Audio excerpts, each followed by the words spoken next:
folks. Alex Jones here, back live on this 24th day of September 2013. We've got legendary writer and researcher Jim Marrs on with us, and Tosh Plumlee. I didn't introduce properly, by the way. He didn't say this during the break. I was just realizing it.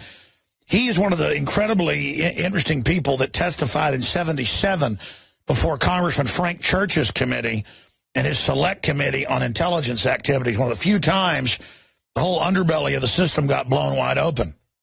Regarding his knowledge of the Kennedy assassination, Plumlee testified that their assignment was to stop the planned assassination of John F. Kennedy. He's also on record flying guns into Castro and then guns in against him after. He's testified before the Senate Foreign Relations Committee in 90 and 91 about the Iran-Contra arms for drugs missions. And it just continues right there. However, his testimony was classified by the committees on grounds of national security. Senator John Kerry, now Secretary of State, served on the Senate committee. We only got 5 minutes in this segment, Mr. Plumlee, a long segment coming up, but you've got the floor. Repeat what you said about how this works, tying it into Benghazi, because it's on record now, but when you testified it wasn't. They admit what you said in '77 was true, that Castro was actually started to kick... But tell the story in your own words. Well, okay, back in my day, in the early days when I was just first become a pilot, I was a co-pilot, and I worked for various CIA cutout companies out of Miami. Some of them were Regina Air Cargo, Riddle Airlines, Air Mountain States Aviation, blah, blah, blah, and all those things that at that particular time were not known about. They were only known about after what you mentioned, the church committee, when it was blown out of the water, that we were transporting and doing arming a rebel, a little-known rebel who used to be referred to as Castro. Anyway, that was the very early days of 1957.